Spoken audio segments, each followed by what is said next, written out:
Dr. Arikan, welcome to the second day of the seminar. Okay, thanks a lot. So we are waiting for a couple of minutes more for other participants to join the session.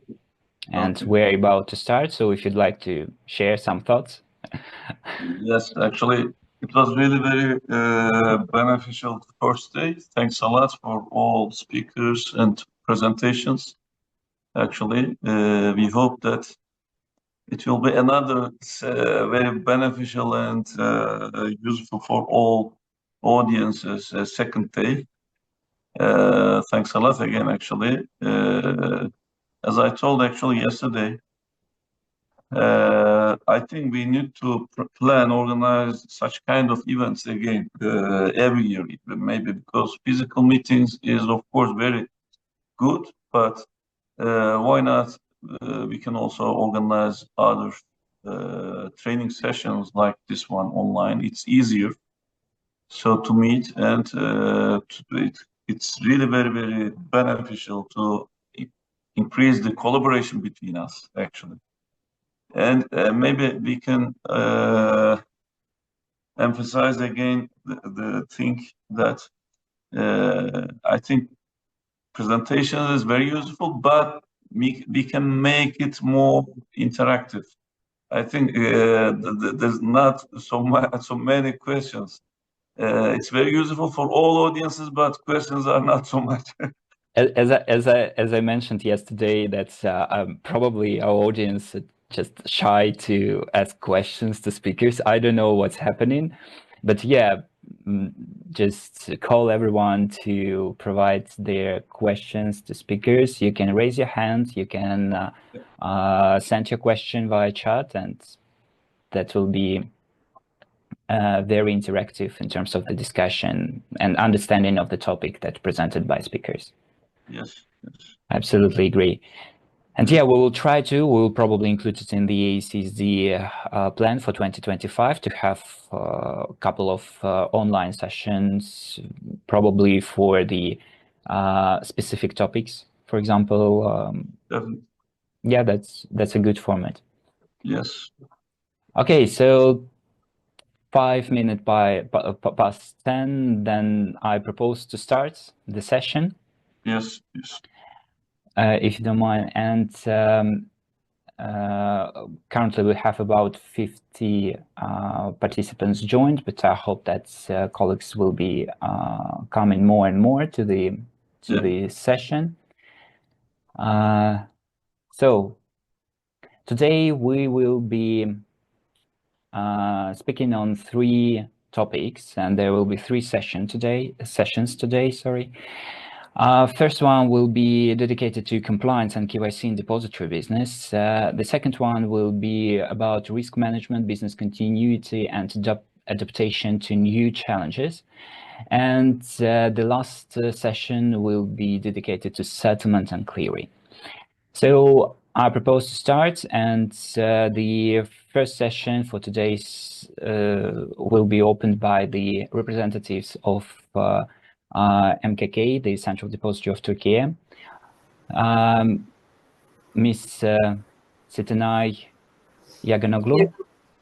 Is it correct? Yes, correct. Sorry in advance. Okay, good. It's perfect. So, and Miss Çağla YAYLA. Is it correct? YAYLA. YAYLA. Okay, I will learn how to do that. Sorry in advance. So the floor is yours. You will share the screen, right? So yeah, go ahead. Yes. Thank you, first of all, Arman, for organizing this training program, and thank you for all the attendees to attend and take your time to listen to us. So I'm the Director of Data Services in MKK, and my colleague and my friend, Çağla DERSE YAYLA, is the Service Manager responsible for trade repository operations. So I will give a general framework in the beginning and try to touch upon the compliance and the services that we provide for compliance and know your customer practices. And then my colleague will get into more detailed information about these services. So today's business landscape is data-driven, as you know, and the verifiable and transparent information is very important for this structure. And normally the data services that are used in financial sectors are mostly concentrated on risk management, regulatory compliance, customer satisfaction, operational efficiency, and competitive advantages. I think the slide does not move. Sorry. I cannot change the slide. Just a second, please. O şekilde deneyeyim.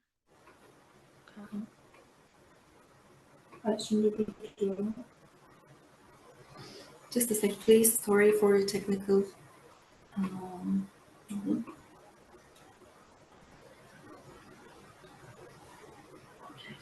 I think it's coming. Can we carry on with this structure? Because yes, it moves like this as far as I know. Okay. So we provide services for compliance on two main points. For the regulatory bodies, we collect data from the counterparties for the regulatory bodies to use them in their decision-making processes. And we provide the necessary infrastructure for the counterparties to upload their information, which are necessary to carry out their regulatory obligations. So one of the most advantages of most significant advantages of collecting and analyzing data is the ability to make informed decisions. The data collected provides a clear firm for example, a firms or securities or a group of investors in relation to regulatory requirements. This allows emerging risks and address compliance gaps before actually they become significant issues. So data plays a very crucial role in this. And we provide services and infrastructures regarding this by our timely and accurate financial reporting to the regulatory bodies. Evaluations can be made because we provide a dynamic review of data access and management and provide proactive data sharing and integration system. Examinations can be made, various examinations can be made on data patterns like securities, counterparties, whether they're financial counterparties or non-financial counterparties, investors on transaction levels and portfolio levels, value levels as well. So the two main services that we provide in relation to compliance services here are the Trade Repository platform that we provide and investor risk monitoring system. The Trade Repository platform is a platform that our institution has launched in November 2018. The data, this platform provides data collected through the web-based platform, which is compatible with the European Securities and Market Authority on trade reporting. So we have reportings of derivatives and debt instruments. And at the moment, currently, 239 member institutions report daily to this platform, and they have more than 300,000 open transactions reported daily. My colleague Çağla will get into more detail with this system later on. The other system that serves for the compliance is the investor risk monitoring system. This is a system built by our in-house, built by our company as well. The aim of this system is the monitoring systemic risk and maintaining financial stability. This system allows measuring of intermediary institution risks and provides a system to measure the risk that investors who engage in margin trading, short selling, and securities lending transactions. So this is an enhanced risk identification and measurement system, and it provides market surveillance and early warning mechanism, the necessary infrastructure for that for regulatory bodies, and regulatory oversight and compliance. So the other part of our presentation is about the Know Your Customer KYC practices, the services that we have that intersects with these practices. As you know, Know Your Customer practice is a key component of a client lifecycle management. The Know Your Customer structures gives the understanding of the customer. I'm very sorry for interruption, but could you please be a bit slowly? Okay, sorry. Thank you very much. Okay, let me start with the Know Your Customer services again.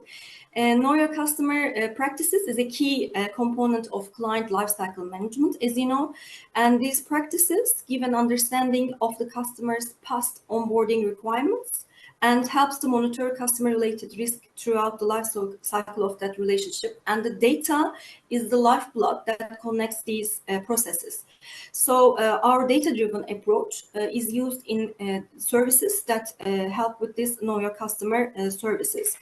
The main examples here are the intermediary institutions data analysis platform.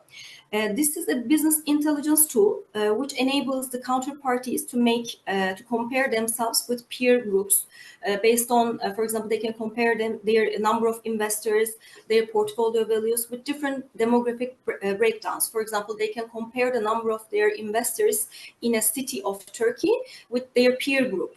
And portfolio values as well. They can compare the number of investors in a specific age group of themselves with another, with their peer group as well. So this can be used in their strategic decision-making processes. This is how we facilitate and contribute to Know Your Customer practices, we can say. Another example we have is the Investor Information Center. Since we hold the investor data on a beneficiary-owned basis, account structure in Turkey, we can support investors in obtaining information about their investments and accounts directly from a single point, single platform, which is called e-investor platform, with their unique registry numbers. From this platform, for example, investors can oversee their account status in all investment institutions. They can monitor the movements of their accounts and carry out EGM operations. They can apply blockages on their securities, execute transaction disclosures to be published in PDP, and receive smart reports. And finally, our contribution to the availability and transparency of market data is also important. Because the data that is used for the regulatory bodies and for the data we collect from investors is all based on human beings. The human beings form the structure of the data. As investors, they should have financial literacy. If they have better financial literacy, systemic risk can be traced better. And if the institutional investors, which are led by individuals as well, if they have more financial literacy, again, systemic risk can be traceable, or it can be prevented from happening. So we have platforms that we provide transparent information on different levels. The first one is the public disclosure platform, which was mentioned and explained yesterday by our colleagues. And the second one is the data analysis platform. In data analysis platform, we provide information transparency and supply higher investor confidence, ensure higher investor confidence by providing information on, for example, portfolio values of investors in different breakdowns, such as their countries, their cities in Turkey, basically their citizenship, foreign or domestic, or we can provide information of Borsa Istanbul stock exchange indices regarding their indices.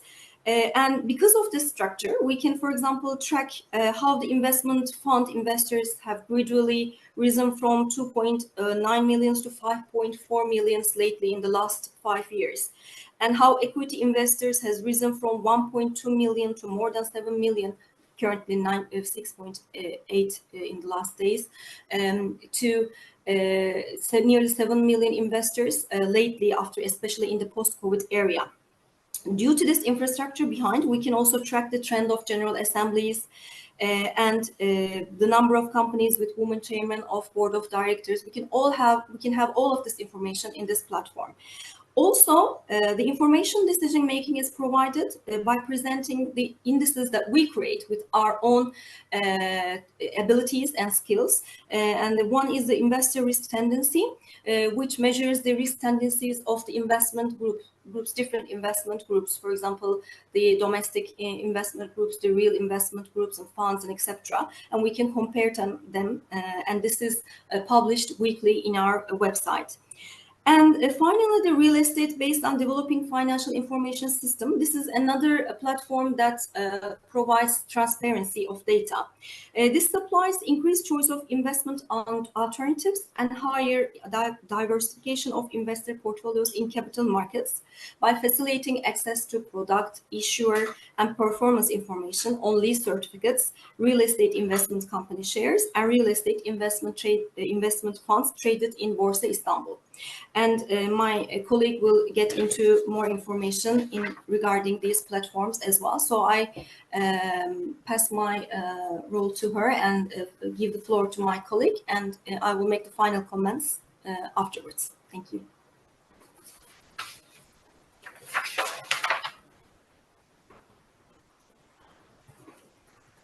Thank you, Setenay Hanım. As Setenay Hanım mentioned, I will give you the details of our applications used in compliance and systemic risk management. After the global financial crisis in 2019, lack of information on derivative transactions became one of the reasons that caused the global crisis itself. So after all the legislative works have been completed in 2015, the Capital Market Board of Turkey authorized MKK as the trade repository institution of Turkey. Electronic trade repository platform, in short, EVEDO platform, is an electronic platform which collects and maintains all the derivatives contracts in organized and OTC markets. We take essential information such as contract types, asset classes, notional amounts, mark-to-market value of contracts, and collateral value of the contracts. We also take reporting on debt securities transactions made by investment intermediary institutions as part of fixed income reporting since 2020 as an expansion of the scope of the system itself.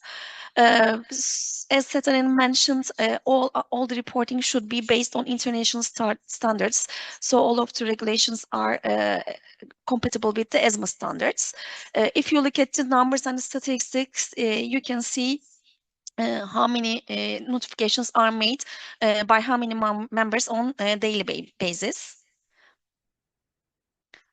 MKK also under the legal framework shares data regarding the capital market instruments with a wide range of counterparties, including regulators, clearing houses, central securities depositories, exchanges, professional organizations, data vendors, issuers, investors, and public, of course.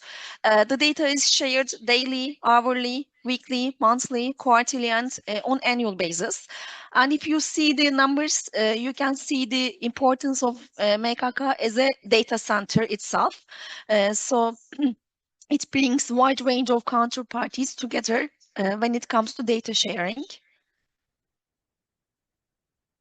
If you if you look at investor risk monitoring system, it has been launched by our institution in 2020 with the aim of monitoring systematic risk and contributing to financial stability.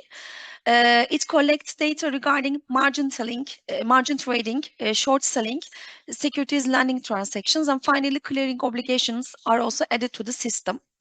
Reporters are mainly intermediary institutions and also investment banks which trade on Borsa Istanbul equity markets. It contains data from various sources and brings it together in a centralized center. So it includes data from Capital Market Board, Borsa Istanbul, Takas Bank as our settlement and custody bank, CDS system data, and also our own system, which is EVEDO platform data. When you look at the data analysis platform, you already know that it's a platform which makes market data available to market participants and investors. Main targets are institutions such as banks and investment brokers that conduct transactions on Borsa Istanbul equity market, but also we share a high amount of data with academicians and market professionals as well. So it's a public source of data for secure, accurate, and consistent data with interactive visuals and numerous dashboards. So you can see different type of data regarding the CDS data, PDP data, and investor statistics on that website, which is available to all public. finally, if you look at the GEFAS platform, it has the aim of improving transparency and efficiency in capital markets and facilitates access to products, issue and performance indicators for real estate instruments. But also in the future, it will also be developed information for alternative investment as well. So it's a continuously developing platform, we can say. You have the opportunity to compare the performances of the real estate shares right now. You can see weekly, monthly, quarterly, and for different period of time the data, transaction volume and return of the data. You can also see the trend of those data. And also it publishes the access to other countries of COMCEC members under the section of international markets. So it also has an international perspective on that sense. Finally, we would like to talk after just summarizing MKK and its applications. We would like to talk about common challenges faced by trade repositories. Due to the complex regulatory requirements, actually, trade repositories often face the challenging of navigating through complex and varying regulations. And this issue is more magnified when you take it to the different jurisdiction levels and different country levels. We have the data security and privacy concerns because you have to ensure the security of sensitive customer data, and data breaches can result in significant conclusions, and it also has legal consequences. And with the continuous development of the technology, actually fraud tactics and cyber threats is an essential issue. So trade repositories must stay vigilant and adapt their compliance strategies accordingly to tackle with those challenges. I will leave the floor to my director Setenay Hanım for the closing remarks, and then if you have any questions, we can always answer. Before closing, I would like to conclude with one or two sentences regarding on both compliance and know your customer services. As my colleague and friend Çağla mentioned about the increasing complexity of the regulatory environment due to the developments in technologies and rising number of investors in the worldwide, we trace and we follow the international standards. For example, we have ISO certificates for information security management, ISO 27001, ISO 22301 for business continuity, ISO 27701 for privacy information management systems. So we provide our infrastructure as secure, and we follow up the new technological trends, and we follow our certification requirements as well. And for the know your customer services, we provide the members that we have to make them available to offer them customer services, but we also take our customers, our members, those into consideration very well as well. We provide customer satisfaction surveys for our members yearly, and we collect information and feedbacks from them. And if they have, for example, needs to make developments in our system, we actually do follow their feedbacks and make developments regarding to their needs. So this is our presentation. Thank you for listening to us. If you have any questions, we will be more than happy to answer. Yes, thank you very much. That was very interesting and a lot of information that you provided with regards to all the services for the data management and the KYC and compliance. I have a question with regards to the KYC. Is it processed, so KYC for your clients, is it processed all electronically for any cases, or there's still paperwork here? So when you, for example, onboard your clients to your systems, or when you update the information on the, I don't know, annual basis, for example, with regards to the information of your clients, is it done electronically, or there is still paperwork requirement? No, we are a country, as our CEO has this vision of automatization and digitalization in digital world. So we make automized procedures as much as possible. So any change regarding to our investor information is done electronically. Only, I mean, there are only small parts with the membership and etc. which are still paper-based, but we are working on projects to make it more centralized and automated and electronic-based as well. That's very good to hear. Because I know that there is still a lot of paperwork in AECSD environment, and this is a very good example how to digitalize all the work that we're doing. Thank you very much for sharing your experience. No questions at the moment from the audience. Kind reminder for the audience that you can ask questions via chat or by raising your hand. Thank you very much, colleagues. That was very interesting. Stay in touch. Thank you for inviting us. Thank you. Thank you. Сейчас мы переходим к следующему спикеру нашей программы. Следующий спикер представляет Центральный депозитарий Ирана, мисс Азадeh Hashemi Monfared, специалист по международным отношениям. Мисс Азадeh расскажет нам об эволюции KYC. Okay. Hi everyone. We have this problem again. Okay. Hi, my name is Azadeh Hashemi Monfared, and I'm so excited that I can discuss a topic which is really relevant into a new global financial landscape. So I will share my screen.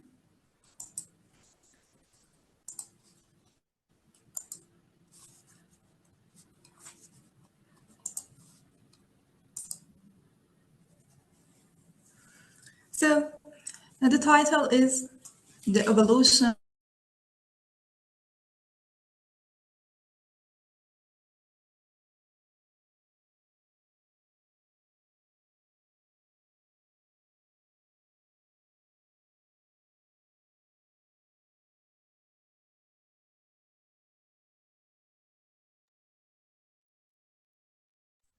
It seems that colleagues have some technical issues.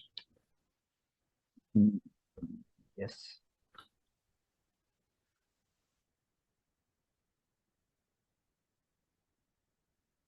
Colleagues from Central Depository of Iran, can you hear us?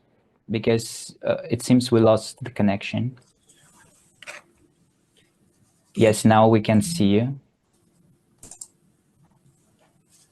Okay.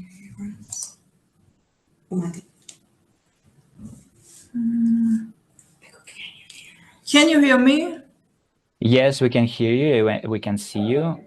Now you're trying to share your screen, right? I cannot hear them. Okay.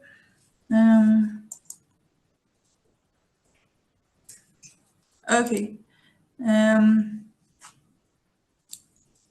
Yes, go ahead. Okay, the topic is the evolution of KYC, our next steps for global investors. As I said, I'm Azadeh Hashemi Monfared, the International Relations Department specialist. So we are gonna to discuss about our current status of KYC in Iran capital market and next steps and our challenges. So before we dive into our main discuss, I think it's better to take a brief look to our market and our global investors. As you know, CSDI is responsible for providing this pre and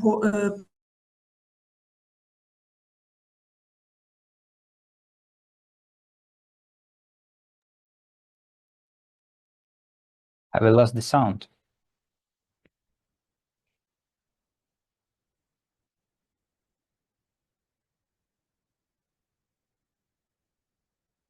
Colleagues, do you hear the sound or it's just me?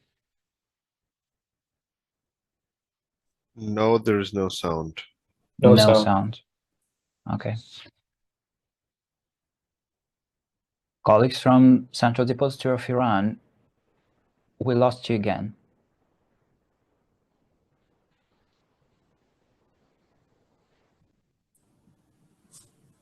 Okay. Can you hear me again?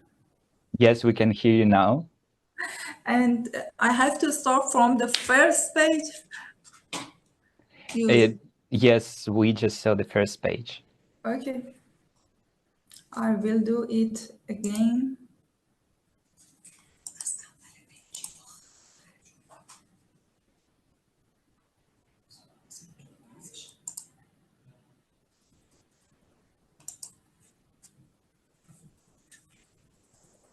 You can see this?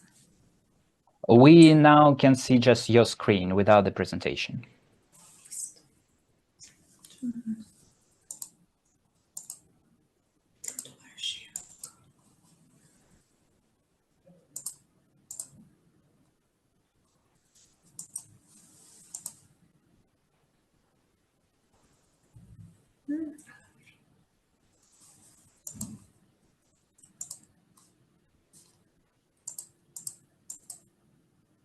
Okay. Yes, now we can see the presentation, so please go ahead. You can see me? We can see you and we can Okay. hear you. I will start from this page again. Okay, at first, before we dive into our KYC, I want to discuss some topics about about Iran capital market. So, as you know, CSDI is responsible for doing and providing the services in Iran capital market for these three exchanges: Tehran Stock Exchange, Iran Energy Exchange, and Iran Faraburs. And we have another exchange in commodity exchanges of this capital market, which is called Iran Mercantile Exchange, and it is responsible for all of these, to providing all of these services by itself. So we provide all the services.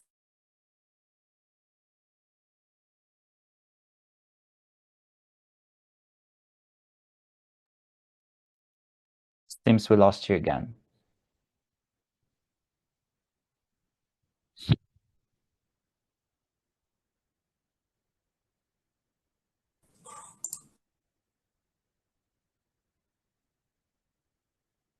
Colleagues from Central Depository of Iran, we lost you again.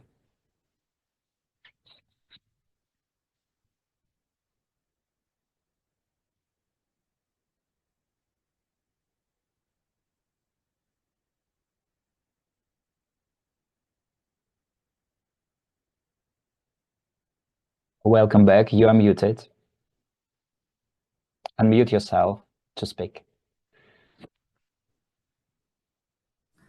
I think we have some problem, and I don't know what is it, what it is, but I will restart, and I hope we don't have this problem again.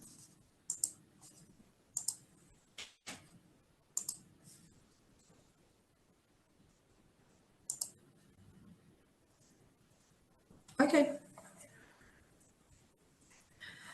As I said, CSDI is responsible for issuing CSD accounts in Iran capital market, and we provide some statistics about this. Total number of accounts are more than 62 million, and you can see that total number of active accounts is more than 55 million. You can see the other statistics as well. And also, if we want to, if we provide more details for global accounts, I have to say that the number of foreign accounts in Iran capital market is is about 5,000, and the total number of natural accounts is about 3,000. And also, as I said before, we have two commodity exchanges, two exchanges in our commodity exchange, and one of them is Iran Energy Exchange, and the other one is Iran Mercantile Exchange. These exchanges have two markets: commodity-backed securities market and spot markets. And in spot markets, we have two venues, export and domestic venue. And you can see the number of total value of trades by global accounts in these markets. Also, you can see the ranking of countries by trading volume in in our country. That Emirates has the first grade has the first rank in this.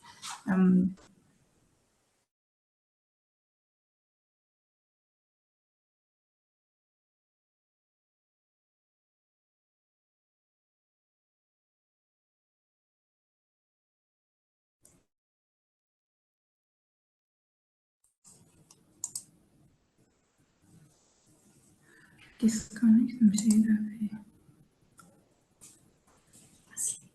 Okay. Lost you once again, yeah.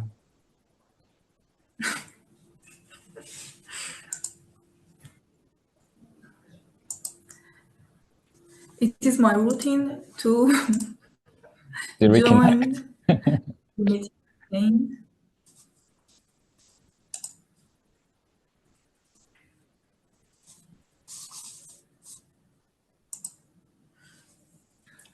Okay, as you see, the portion of global investors is less than 1%.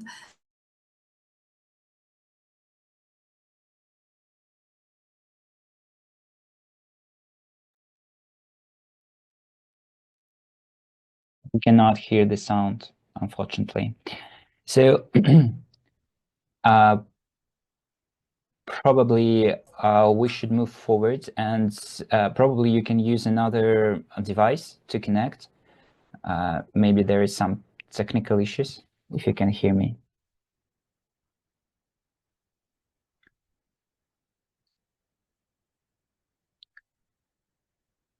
Colleagues from CSDI, can you hear me?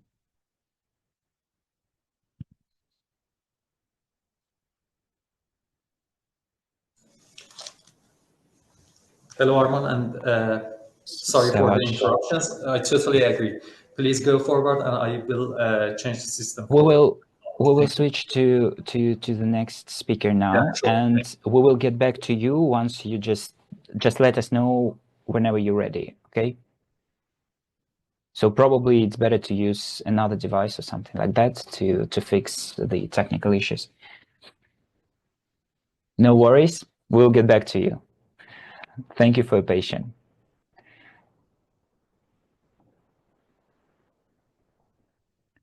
Коллеги, сейчас мы в связи с техническими проблемами на стороне Центрального депозитария Ирана, и спикера, представляющего Центральный депозитарий Иран, мы перейдем к следующему спикеру и позже вернемся уже к спикеру из Центрального депозитария Ирана.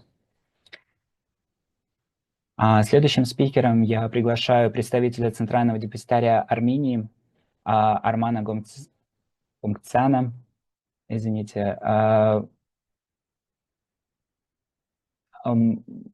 менеджера по клиентским отношениям, который расскажет нам о онбординге иностранных клиентов и KYC в отношении иностранных клиентов. Арман, да, вы с нами?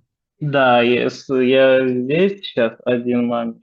Я поделюсь экраном. И будем начинать. Вижу. Вот. Так, надеюсь, меня слышно. Вас слышно. Все.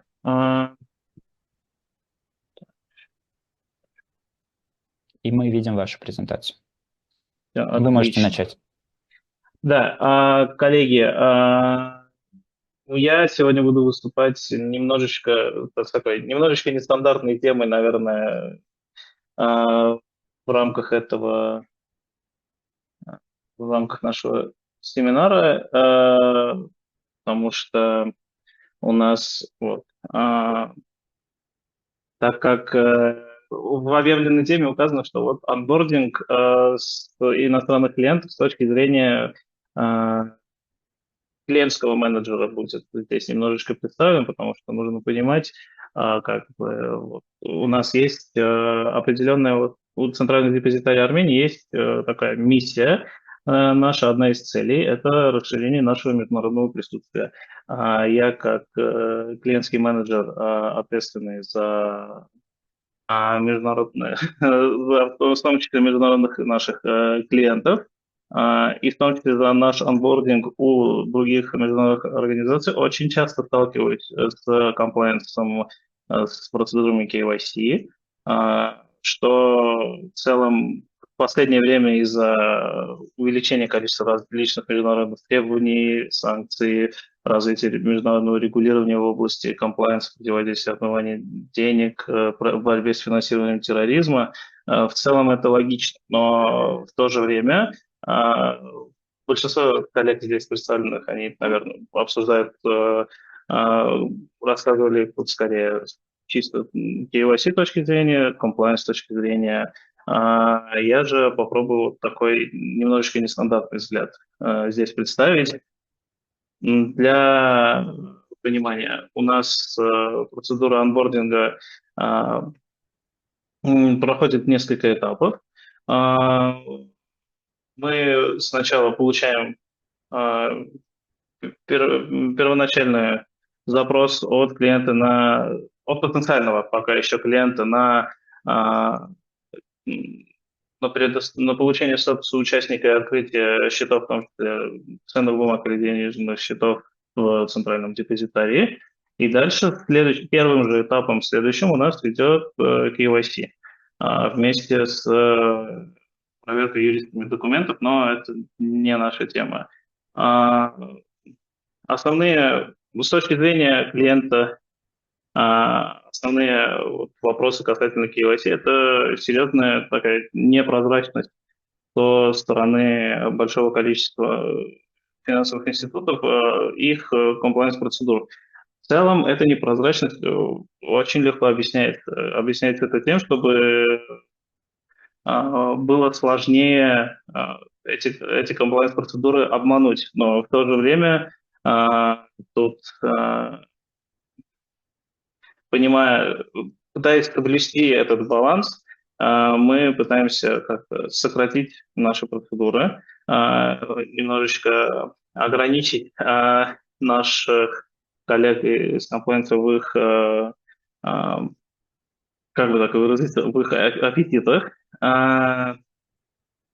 И в числе наших, это все еще work in progress, все. Но один из важных моментов, который мы сделали, мы с коллегами проработали такой минимальный список документов, который у нас опубликован на сайте, который мы базово требуем от наших будущих потенциальных клиентов. Он публично доступен. Коллеги, конечно же, оставили за собой право требовать дополнительные документы сверх, потому что как иначе. Но в целом такая вот небольшая открытость нам позволяет облегчить жизнь наших потенциальных клиентов и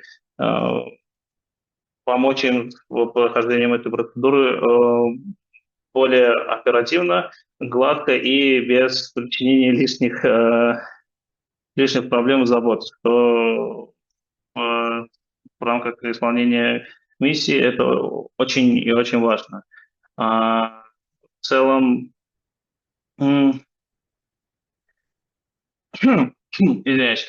В целом у нас compliance требует очень простой набор документов. Это учредительные документы, плюс лицензии на осуществление деятельности, кастодианской деятельности, а также заполнение довольно простого публичного опросника Вольсберг, плюс небольшого нашего персонального опросника от нашей комплайнс-команды. Мы из нашего опыта мы знаем, что иногда проверки комплайнса занимают довольно много времени, там, в некоторых случаях по несколько месяцев, но мы постарались сделать так, что если есть позитивный отклик со стороны клиента, который готов предоставить все документы, все это сделать, мы постарались в этом плане сделать все, чтобы эта процедура занимала примерно месяц. Это наш таргет, чтобы не затягивать процесс, чтобы тот, кто заинтересован в инвестировании в армянский рынок, его не останавливало то, что мы очень уж сурово его в этом плане проверяем. Ну и такой вот момент позволяет нам идти к нашей миссии, быть мостом между Европой, Евразией и Ближним Востоком и финансовыми рынками. В целом, я не думаю, что стоит сильно затягивать. Я думаю, тут будет полезнее услышать вопросы от коллег-участников. Если вас что-то интересует в какой-то момент, я буду рад ответить, рассказать или, если не смогу сразу, но потом предоставить вам какой-нибудь ответ письменно. Спасибо.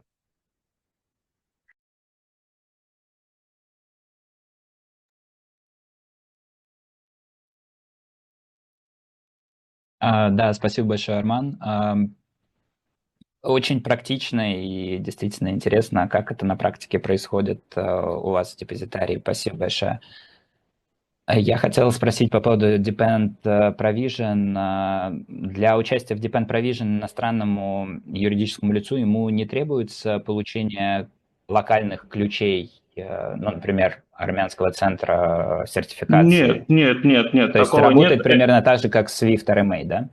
Оно работает, ну, Swift RMA это уже встроено в систему Swift как бы функция. У нас это как бы тут нам сверху надо еще установить VPN IPsec Connect, который иногда занимает больше времени. Тут это уже немножечко от нашего клиента IT зависит, потому что наш IT уже довольно опытный, оно знает, как с кем работать, но иногда вот надо вот соединить. Это вот в том числе вот такая вот моя работа тоже, попытаться их поженить разные IT.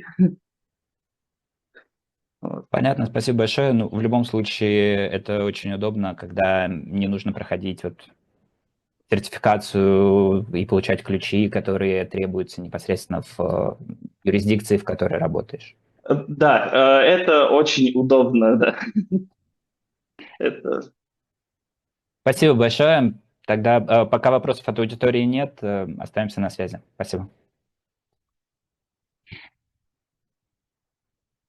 So, getting back to Central Depository of Iran. Hi again. Okay. Hi again. Welcome back. Sorry about the interruptions, and we have some technical issues, and we have changed the systems. So to not killing the time, I will dive into the rest of the presentation. Thank you. As I said, CSDI is responsible for providing issuing and providing CSDI accounts. As you said, we have the statistics about these services, and the portion of our shareholders is really small because of our strict AML regulations, which impose tough regulations in KYC of foreign investors.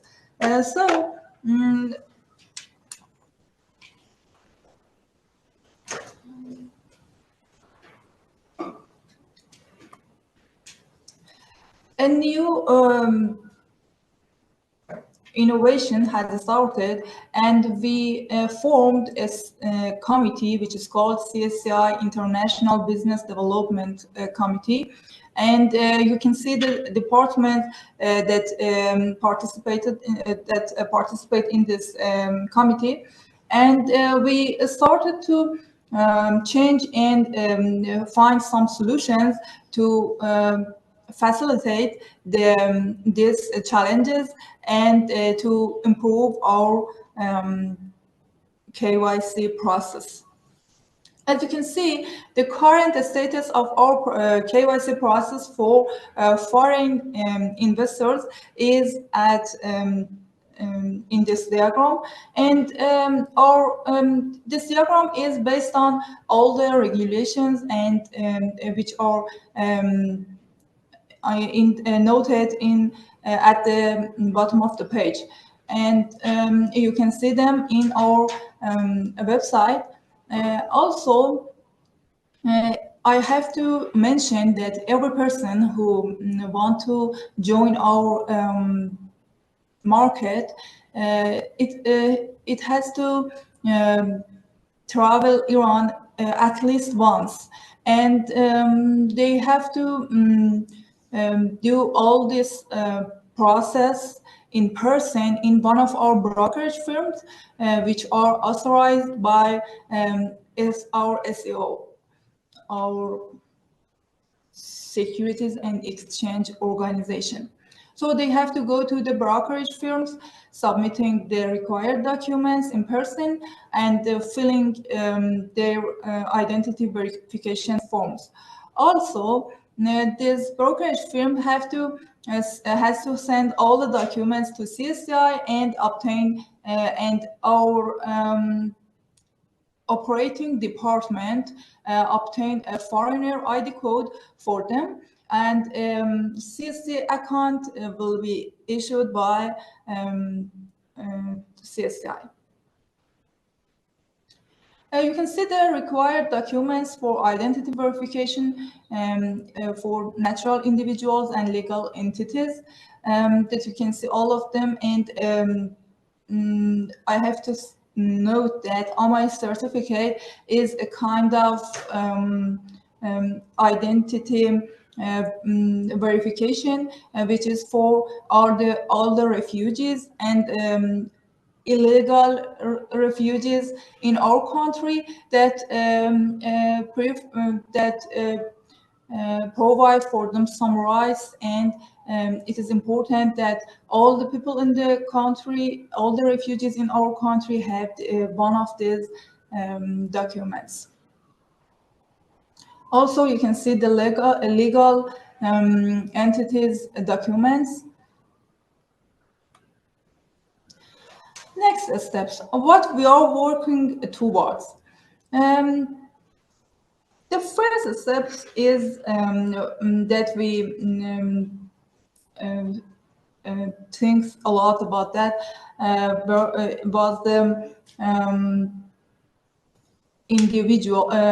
natural individuals of foreign investors.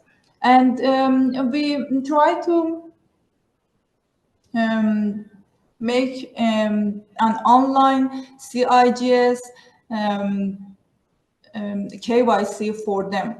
And we provide, if we have a partnership with a foreign nationals and immigrants identification organization, we can have access to all of them, their identity documents, and we can have their numbers and the Sheba accounts of them and code of them, and you can and after that we can provide a KYC through CIGS.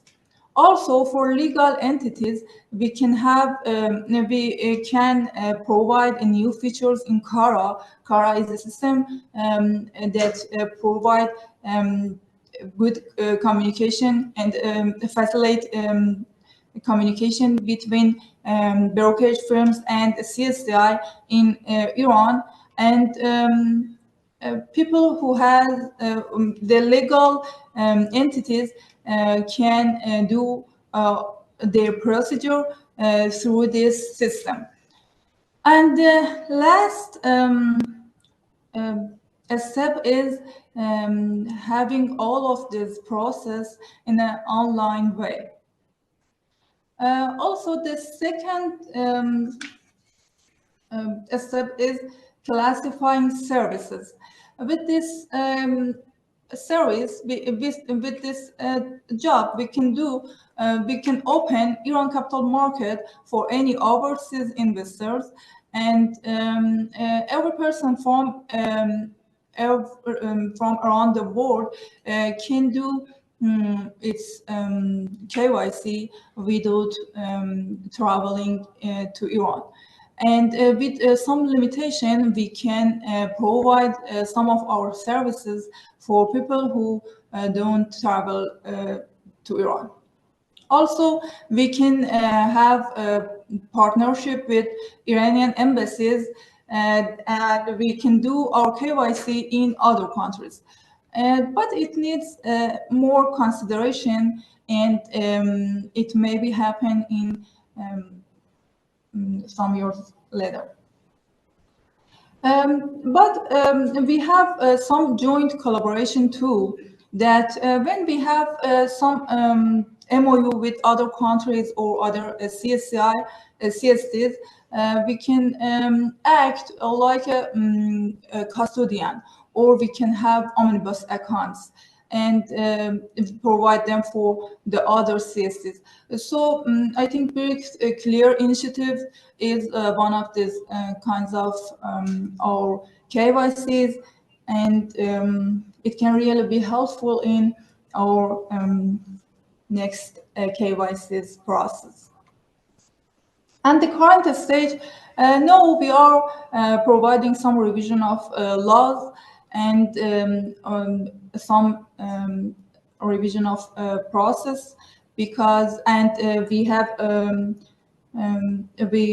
some representative from our AML organization, and we will to improve our process in the future.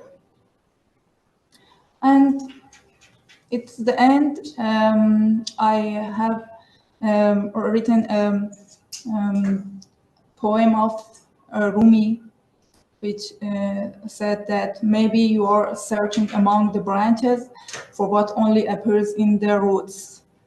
Thank you, everyone. I'm open to your questions. Yes, thank you very much for the presentation.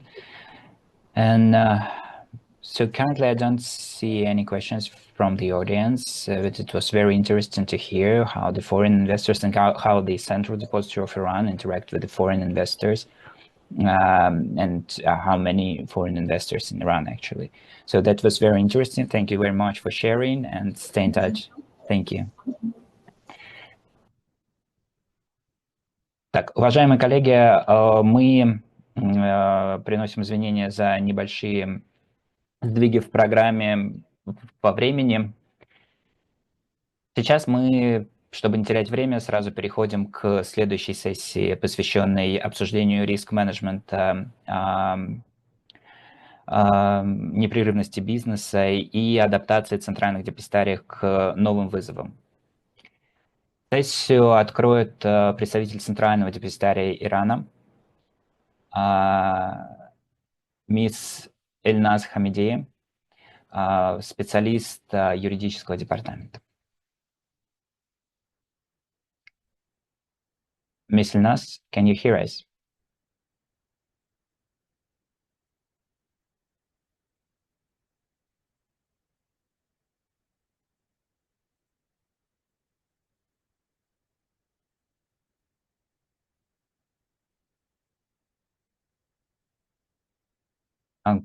Colleagues from Central Depository of Iran, are you still with us?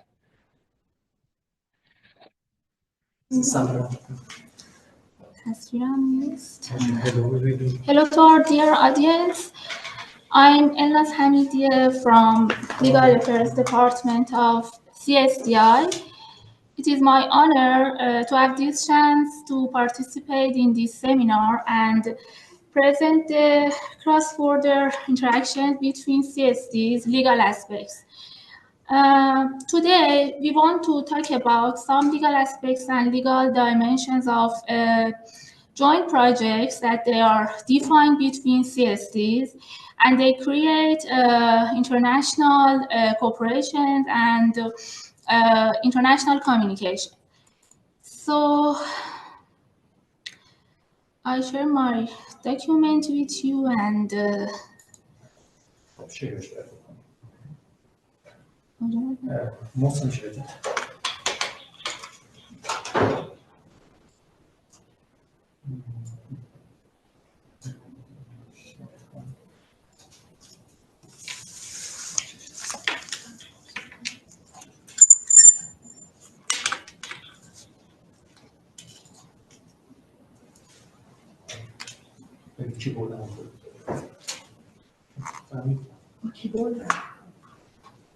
Yes, we can see your slides. You can continue the presentation. Thank you.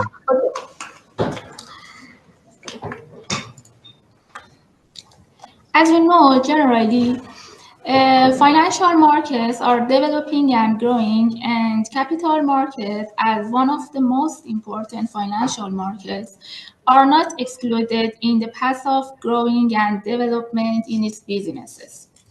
On the other hand, as you know, the CSDs as service provider in pre or post-trade operations in capital market, it is essential for that companies to act in order to development and advance capital market, especially in some international communications and cross-border interaction between that companies, because in such cases, some joint businesses or joint projects are defined for that companies. So, in order to expand the international communication and cooperation between CSDs, it is in a joint project. It is essential to check and control and review that project from some legal aspects as follows.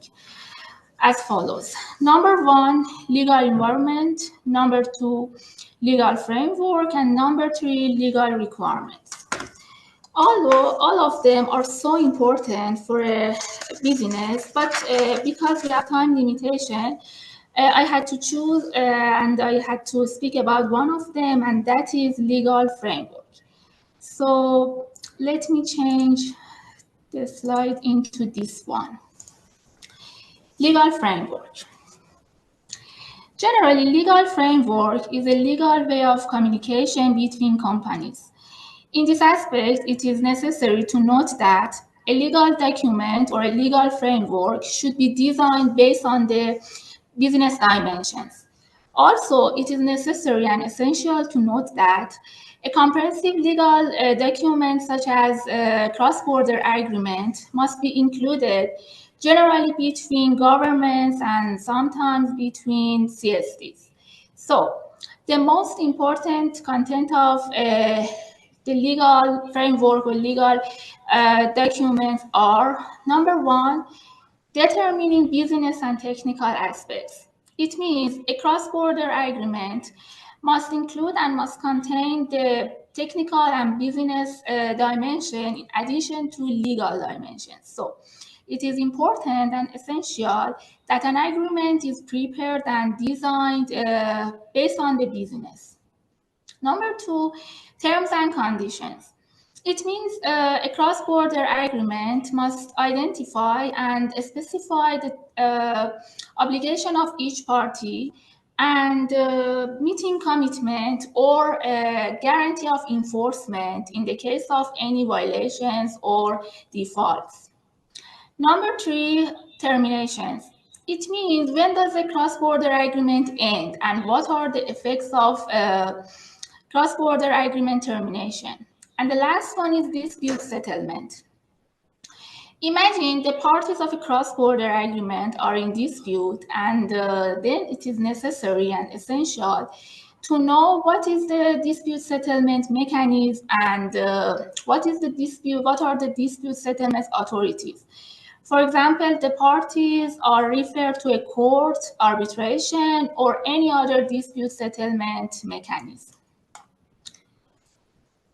In this aspect, and in order to legal framework, also it is necessary to determine the role and position of CSDs in a joint project as main beneficiaries. And it is necessary to comply with domestic laws in any jurisdiction. So we have a question, and that is, what is the role and position of CSD in a business? Is it a proxy? It means the CSD has permission and obtains permission from investors and issuers of securities to act its functions according to regulations and article of association. Within a legal framework and legal authority. Or is it a custodian? It means the CSD acts as a trust in capital market for registration, safekeeping, and depositing of securities. Or is it just an intermediary? It means the CSD is a legal entity between investors and issuers just for transferring of securities, clearing and settlement of them without any legal authority or legal title. So after that question, we faced with another question, and that is, does the CSD become the owner of securities and can trade them? As you know, in capital market, we have two types of securities ownership, legal ownership and beneficial ownership. Both of them depend on the legal system in any jurisdiction, and it is necessary and essential to note complying with domestic laws in any country or jurisdiction.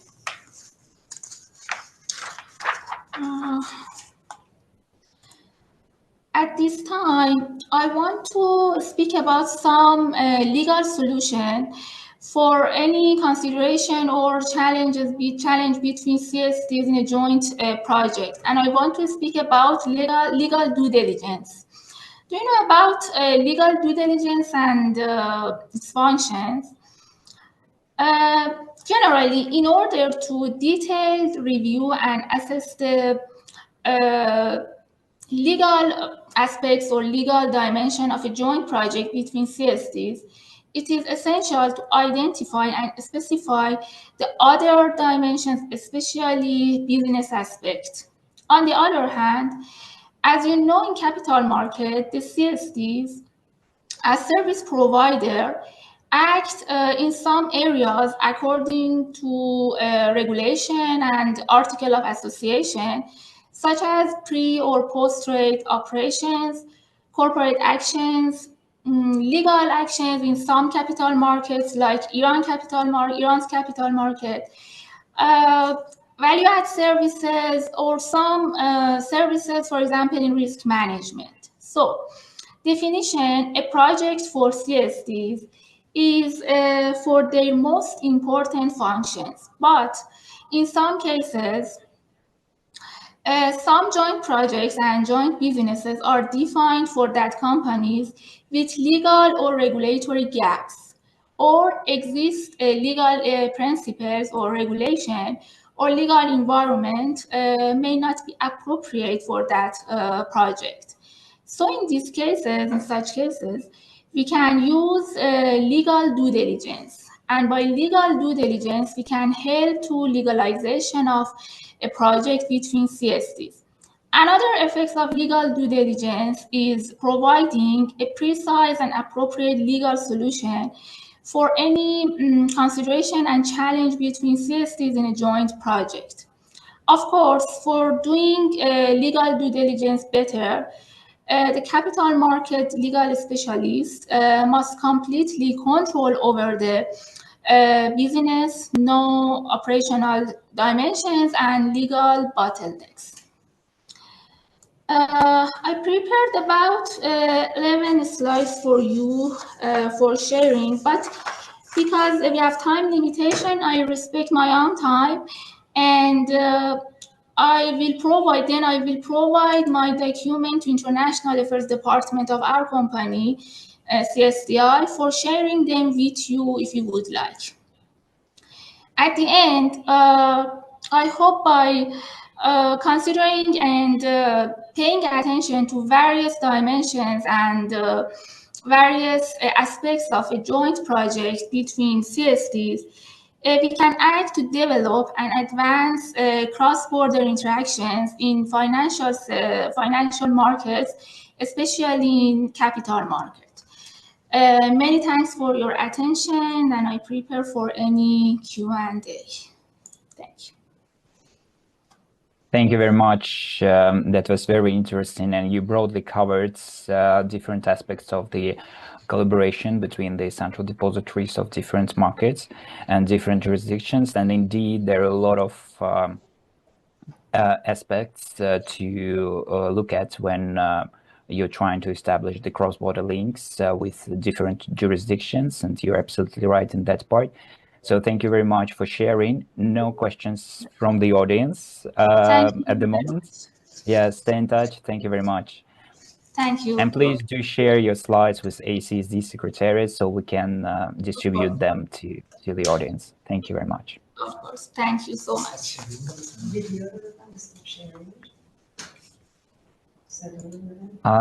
Спасибо, коллегам из Центрального депозитария Ирана, и мы переходим к следующему спикеру в данной сессии, представителю Центрального депозитария России, Национальный расчетный депозитарий, представит Максим Тагиров, который расскажет про непрерывность бизнеса и планирование непрерывности бизнеса для центральных депозитариев. Максим, вы с нами? Да, коллеги, добрый день. Надеюсь, меня слышно, презентацию видно. Да, мы видим презентацию, слышим и видим вас хорошо. Вы можете начинать. Спасибо.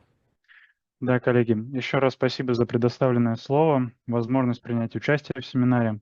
Давайте еще раз познакомимся. Я Максим Тагиров, представляю Национальный расчетный депозитарий России, занимаюсь нефинансовыми рисками и непрерывностью бизнеса. Многие, наверное, догадались из программы или из повестки в целом, что речь в моем питчинге пойдет о системе менеджмента непрерывности бизнеса в первую очередь. Но мы также затронем и нефинансовые риски в целом. Почему это важно, зачем этим заниматься в организации, я думаю, рассказывать нет смысла, так как все понимают, что непрерывность деятельности критичных процессов организации – это, по сути, основа, которая позволяет достигать бизнесу поставленных целей.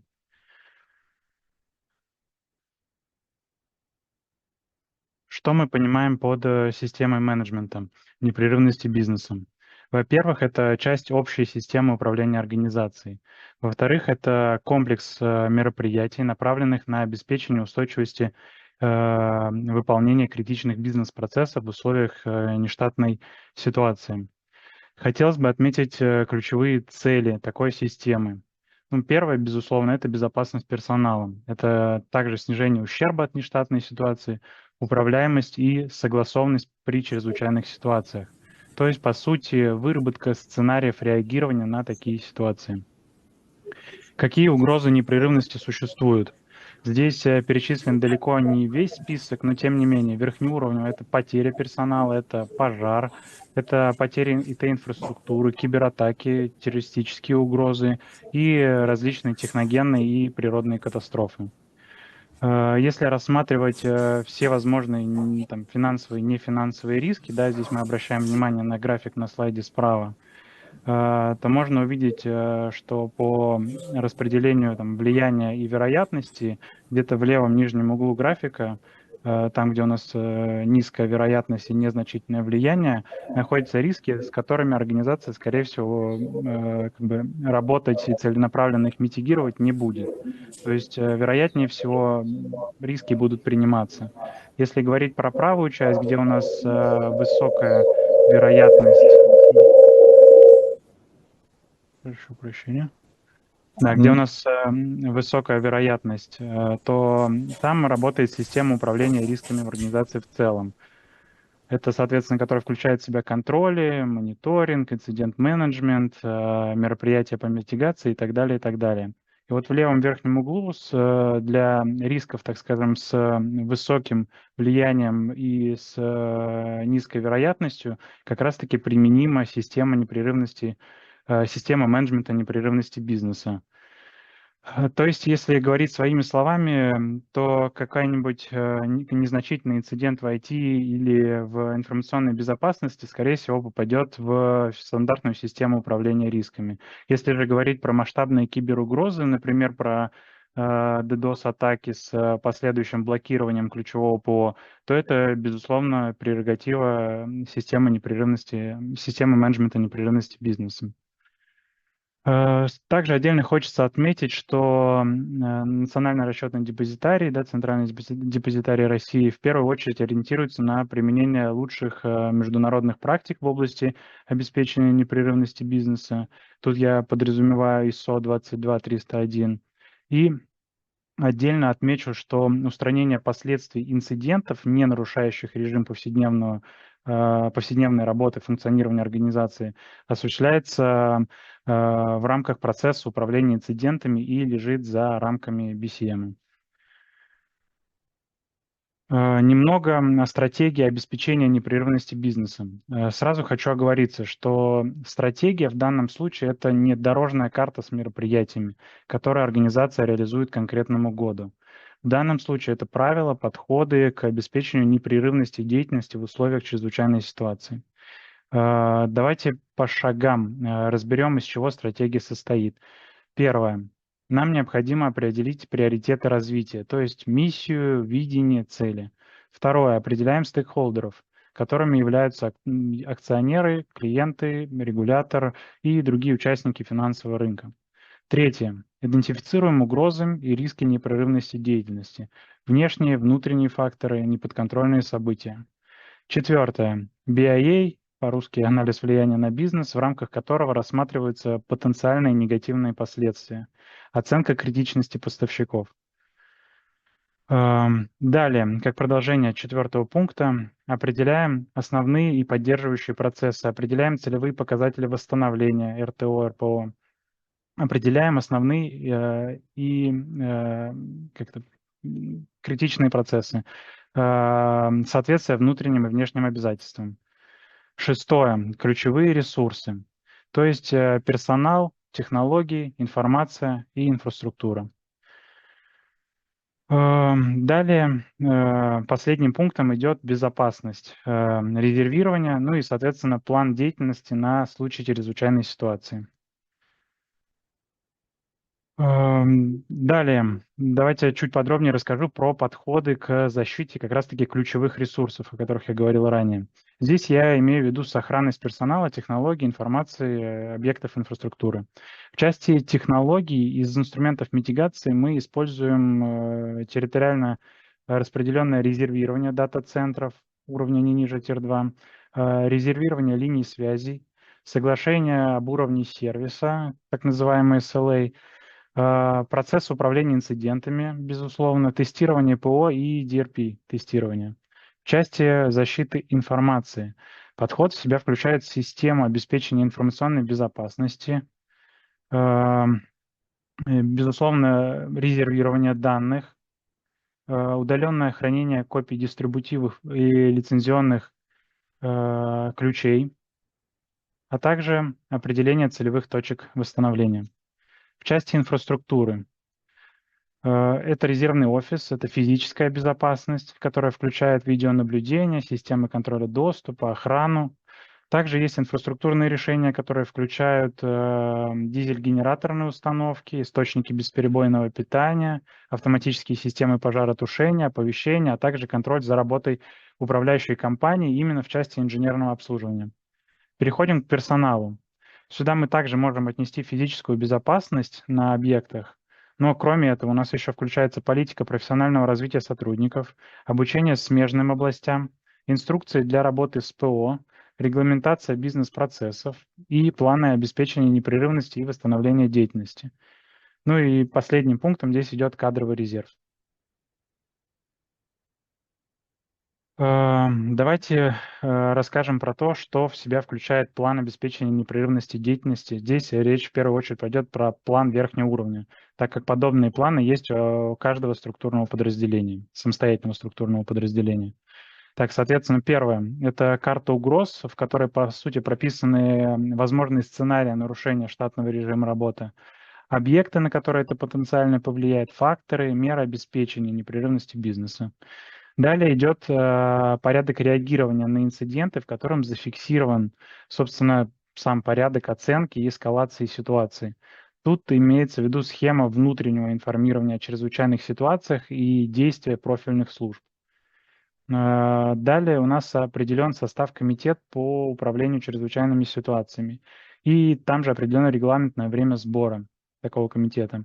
После чего уже комитет непосредственно принимает решение о необходимости введения режима чрезвычайной ситуации. Также в план обеспечения непрерывности бизнеса верхнего уровня включены требования по раскрытию информации, то есть планы внешних коммуникаций, ну и внутренних тоже. Далее мы переходим к организационным и техническим мерам восстановления, которые предполагают активацию планов обеспечения непрерывности отдельных самостоятельных структурных подразделениях, о которых я говорил ранее. И, соответственно, финальный шаг – это возврат в штатный режим функционирования. Коротко затронем тему тестирования элементов обеспечения непрерывности бизнеса. Что она в себя включает? Учения с задействованием резервного офиса, киберучения, тестирование противопожарных систем здания, тренировка эвакуации для персонала, тестирование работоспособности удаленных рабочих мест, в том числе с подключением к боевым продуктивным системам, тестирование планов аварийного восстановления ИТ-ресурсов, так называемые DRP, и учебные сборы кризисных центров. Ну, также стоит сказать про тестирование инженерных систем офисного здания и тестирование универсальных рабочих мест клиентов. Коротко также упомяну про то, что относительно недавно, в 2022 году, в НРД были, в расчетном депозитарии России были объединены функции управления рисками и система менеджмента непрерывности бизнеса. В первую очередь это было сделано в целях развития концепции устойчивости бизнеса, в которую как раз-таки входит управление рисками организации в целом, определение риск аппетита, риск профиля, а также моделирование сценариев прерывания, управление рисками третьих сторон, Business Continuity Management и BIA. Как итог, концепция устойчивости бизнеса включает в себя работу как с внешними изменениями, угрозами, так и с внутренними, что позволяет обеспечивать финансовую, операционную и технологическую устойчивость. Если резюмировать, объединение функций риск-менеджмента и BCM позволяет обеспечить комплексный подход к управлению устойчивостью бизнеса и, как следствие, достижения поставленных целей, а также гибкость настройки инструментов и процессов. В завершении, наверное, хочется сказать о важности вовлеченности, осведомленности сотрудников всех уровней, в том числе руководителей структурных подразделений и топ-менеджмента организации, так как это является ключевым фактором успешного функционирования системы менеджмента непрерывности бизнеса. Всем спасибо за внимание. Надеюсь, было полезно. Спасибо большое, Максим. Действительно, очень подробно вы рассказали о системах непрерывности бизнеса, о элементах риск-менеджмента и их интеграции.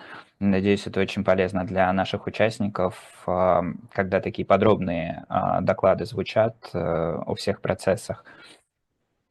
Спасибо вам огромное. Пока вопросов от аудитории нет. Если они будут, мы к вам обратимся.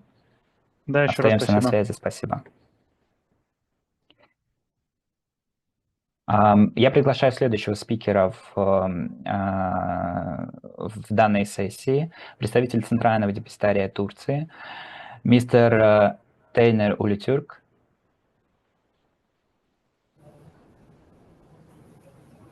Hello everyone, I am Taraneh ULUTÜRK from Turkey, MKK. Please let me share my screen.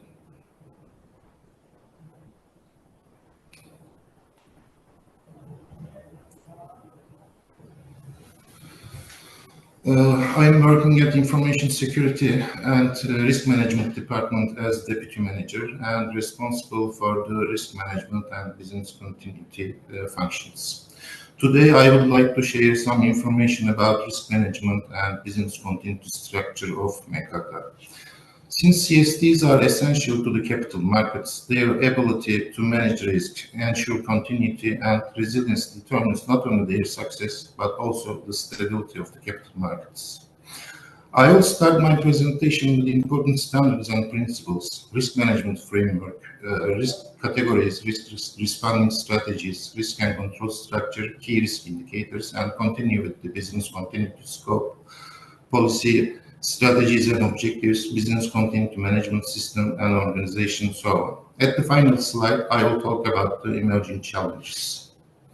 In MKK, we have adopted IAS 3 lines model and established our risk management framework in line with the ISO 31000 ERM standard.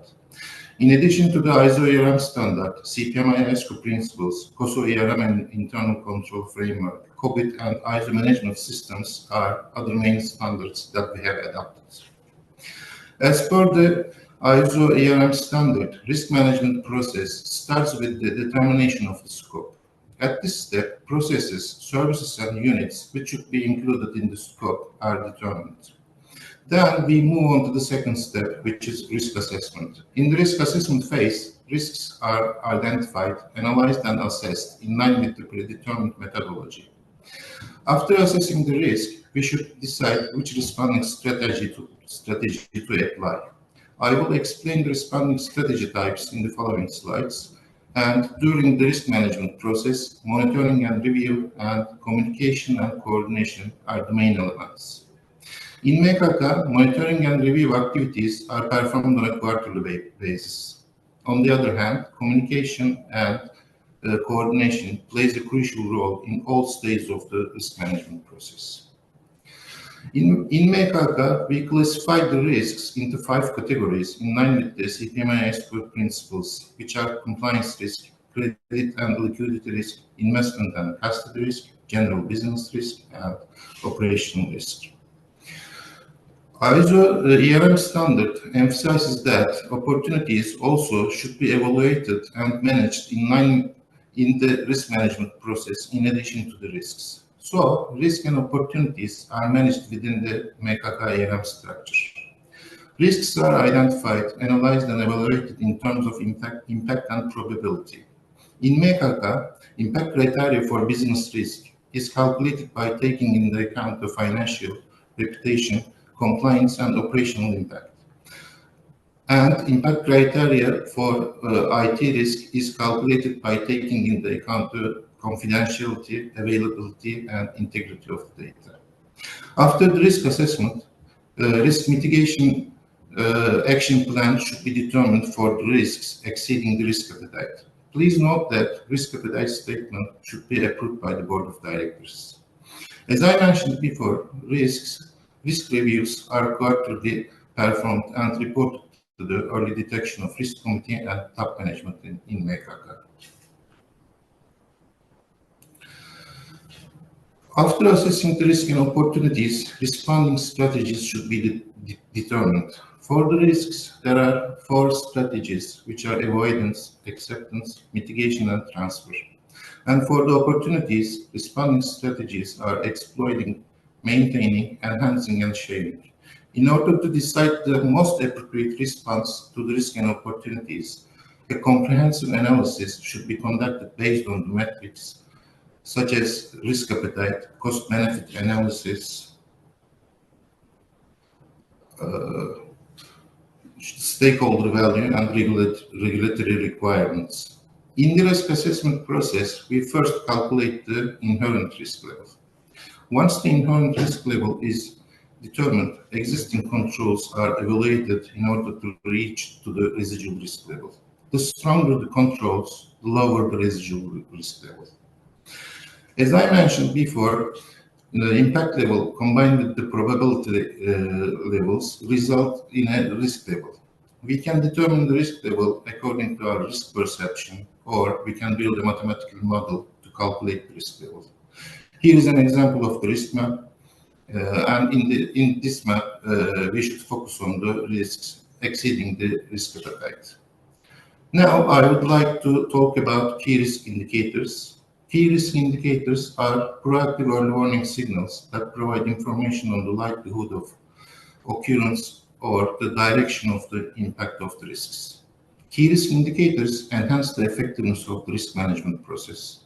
Strong KRIs, aligns with the risk and strategic goals, are very beneficial to monitor and report the risk appropriately. As early warning signals, KRIs should be meaningful, measurable, auditable, and comparable. In MKK, we have adapted traffic lights model in KRIs, and in this model, risk mitigating actions should be determined for the risks in the red area. On the other hand, risks in the yellow area should be closely monitored. Risk management part is over, so let's continue with the business continuity.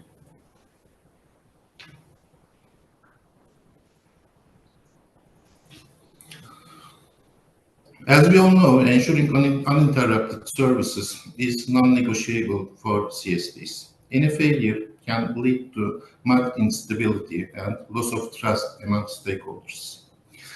In the establishment phase of business continuity management scope, mission, vision, objectives, products and services, legal and regulatory requirements, type and amount of risk, and needs and expectations of related parties should be taken into account. After understanding the context of the organization, ECMS scope has been established. In MKK, from Central Securities Depository System, which is MKS, to MKK Communication Center, all services of MKK are within the scope of the BCMS. Our BCMS policy, as per our BCMS policy, the first priority of our organization is to ensure the life safety in case of crisis or events. Once the life safety is guaranteed, the critical services of MKK are aimed to continue as planned. In order to reactivate the critical services after the incident, we have 4 main strategies, which are picking up the critical employees, disaster recovery center located in another city, data redundancy, and picking up of critical services and product suppliers. In line with our strategies, our business continuity management objectives are as follows: 2 hours RTO for critical services, conducting tabletop exercises, strong BCMS related KPIs, and BCP tests and exercises. We can divide our BCMS organization into 2 parts. In general BCMS organization, which we can see at the right side of the slide, BCMS working group performs activities and reports to the BCMS coordinator, and BCMS coordinator directly report to the BCMS committee. In crisis management organization, there are emergency incident coordinator, incident response team, and support team, and they all directly report to the crisis management committee. Management involvement and leadership is crucial in BCMS. Main pillars of strong commitment and leadership are BCMS strategies and goals aligned with the strategies and goals of the organization, BCMS requirements integrated with organizational processes, adequate resources, continuous improvement, and employee participation. In order to decide on the communication requirements related to the MKK's BCMS and to ensure effective communication, both internal and external, the the communication plan should be set up with respect to the following criteria, which are subject and description of communication, the person who will communicate, parties who will be communicated, when will be communicated, how will be communicated, via which channel, what information will be communicated with, and what the mutual expectations to be. Business impact analysis processes are carried out to determine business continuity priorities and requirements. The impact levels of all customer-facing and business-facing services in terms of financial, compliance, reputational, operational effects of availability are analyzed and evaluated. While determining RTO, MTPOT, RPO, and MBCO, legal requirements of the process, critical points of the service availability period, critical time period and point, and impact level of the disruption are considered. Now let's talk about the BCP testing exercises. Business continuity plans are created by taking into account the targets, risks, and opportunities. In line with the specified scenarios, BCP exercises are conducted annually, and Borsa Istanbul Group companies and MKK members participate to the BCP exercises as well. Other tests and exercises are executed periodically to verify the effectiveness of our business continuity strategies and policy solutions. Last but not least, I would like to talk about the emerging challenges and adaptation. The environment in which CSDs operate is constantly evolving, presenting both challenges and opportunities. Emerging challenges include cybersecurity threats, which are growing in sophistication and frequency, technological advancements such as blockchain and distributed ledger technologies, and regulatory pressures such as CSDR, and global disruptions like pandemics, geopolitical tensions, and climate-related risks. To adapt these challenges, CSDs may take some proactive steps like embracing new technologies to increase efficiency, collaborating with regulators to shape policies and to ensure compliance, focusing on ESG and integrating sustainability into operations, building an agile workforce, or using artificial intelligence to be capable of responding to rapid changes in technology and operations. To sum up, risk management, business continuity, and resilience are not optional for CSDs, they are all essential. By effectively managing risks, managing robust continuity plans, and embracing change, CSDs ensure stability of capital markets. As challenges grow, the resilience of CSDs will determine the resilience of the capital markets. So my presentation is over, and I would like to thank you for your time and attention. If you have any questions, I'm glad to answer. Thank you very much, Mr. Taner. Thank you for this very detailed explanation on the risk management processes and business continuity processes at MKK. And you mentioned the artificial intelligence and usage of this very new and modern technology in terms of the risk management and challenging new risks and new threats. So do you believe that artificial intelligence somehow can substitute the human resources in this, or is just the additional resource that central depository should use in order to better reflect those challenges that we currently have? In my opinion, artificial intelligence should be used as a supportive function in addition to the human beings, and it should be also managed well. That's my opinion. Thank you very much. So no questions from the audience at the moment, and thank you for sharing. That was excellent. Stay in touch. Thanks. Thank you. Уважаемые участники, у нас завершилась вторая сессия сегодняшнего дня. Сейчас у нас будет 10-минутный кофе-брейк. И через 10 минут мы перейдем к завершающей сессии сегодняшнего дня, которая будет посвящена расчетам и клирингу в центральных депозитариях.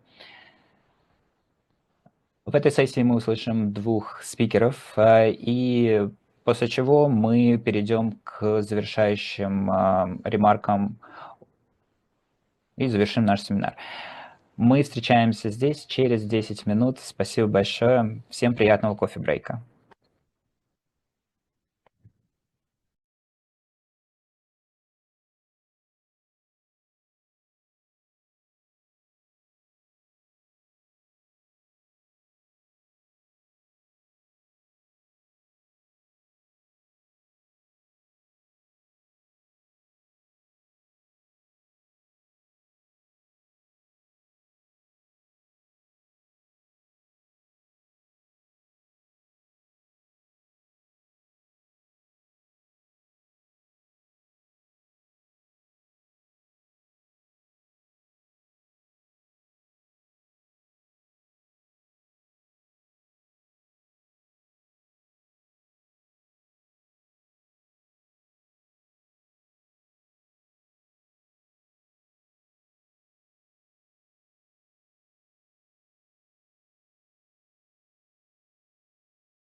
Коллеги, я предлагаю потихонечку возвращаться. Надеюсь, все успели налить себе кофе. Colleagues, I propose to get back. Hope everyone enjoy their coffee break.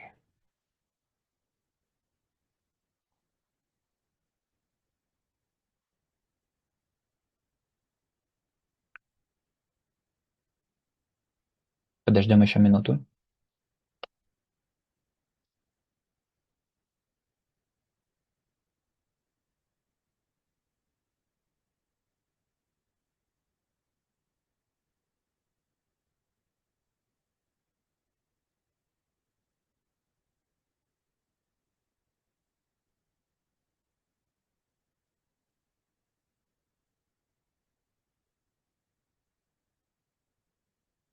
Итак, коллеги, я предлагаю начать последнюю сессию семинара CDM.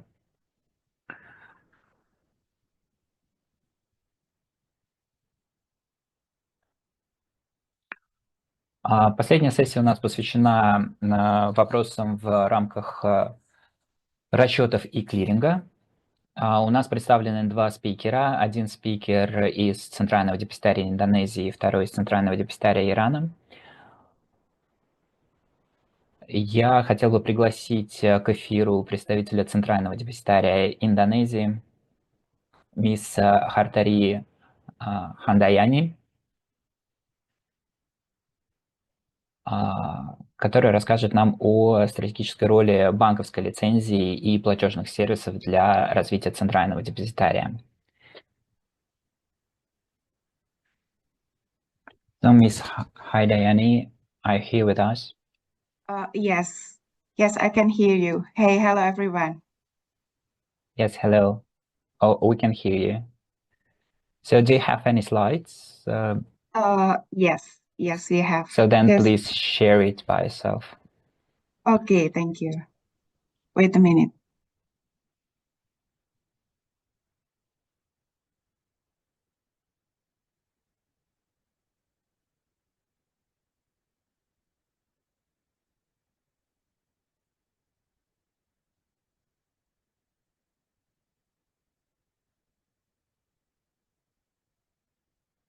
We can see the slides now, so you can start. Thank you. Thank you very much. Okay, hello, good afternoon, everyone. My name is Hartati Handayani. I come from Indonesia Security Central Depository. This afternoon, Jakarta time, of course. We will share the cash settlement and payment system infrastructure integration.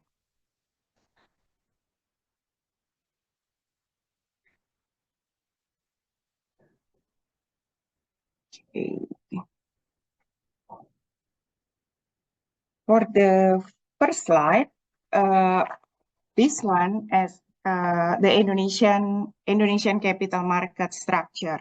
The Indonesian capital market is structured as displayed by three self-regulatory organizations working under the supervision of the Financial Services Authority or OJK.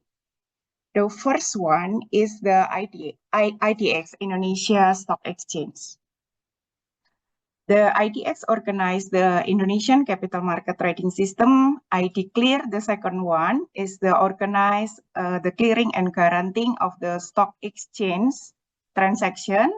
At the same time, KSEI, as a central depository, conduct transaction settlement and the provider of integrated mutual fund investment system or SInvest. KSEI itself have two main systems. The first one is the CBES or the CBES or the Central Securities Book Entry Settlement System, and the second one is SInvest, which is mainly for the mutual fund industry. Meanwhile, CBES participants comprise securities company or brokers, custodian bank, and other parties that the OJK has been approved. As invest user are mutual fund selling agent, investment manager, and custodian bank.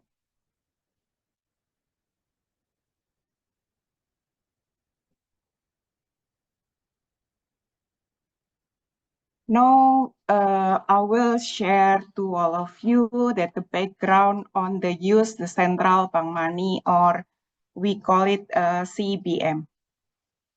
As you may know that KSCI early scriptless implementation utilize KSCI has been appointed commercial bank for transaction settlement in the Indonesian capital market. However, this was considered a highly risk, and thus the use of central bank money became crucial. Here are the reasons behind the use of central bank money.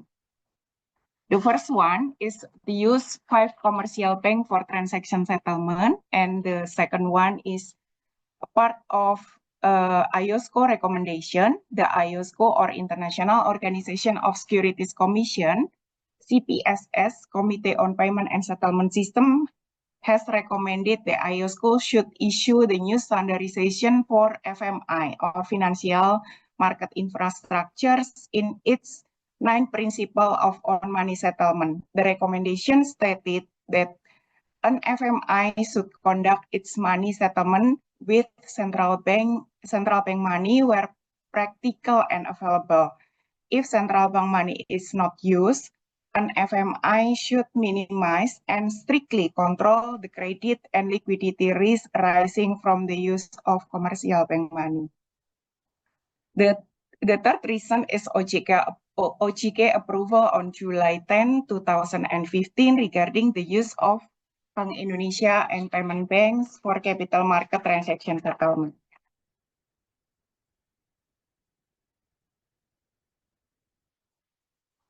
Payment system, the goals of using CBM, there are 4 reasons. The first one is risk mitigation. Risk mitigation is the credit risk, liquidity risk, and also operational risk. And the second one is efficiency. Increase liquidity management efficiency for banks, as they do not need to own an account specially for capital market transaction settlement in another institution. As you might aware that one of the participants of CBES is custodian bank. And the second one is the more efficiency that we get longer government bond transaction settlement time. And the third reason is competitive neutrality. Each bank can conduct its capital market transaction settlement without relying on payment banks. And the fourth is increase CSD reputation.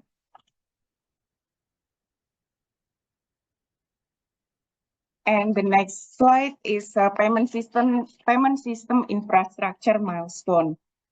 Since the 2006, the timeline of the use KSCI payment system infrastructure is early 2006.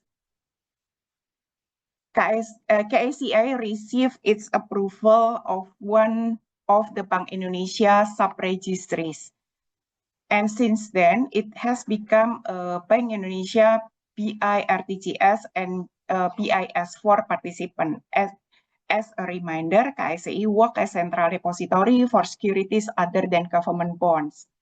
As Bank Indonesia remains as central registry for government bonds today. 2014, KSCI settled transaction in a hybrid fashion, as it combines the use to account in Bank Indonesia and also in payment banks. During its early implementation, KSCI established the use of CBM for custodian banks only. In 2016, CBM began to be used in government bonds by special securities company. Meanwhile, stock transaction and corporate bond settlement is still utilized payment banks. 2019, KSCI fully implemented the use Bank Indonesia account for ADR transaction settlement by securities company and also custodian banks. 2022, KSCI became a participant BI Fast, or Bank Indonesia Fast Payment, which is a fast payment service for capital market retail payments.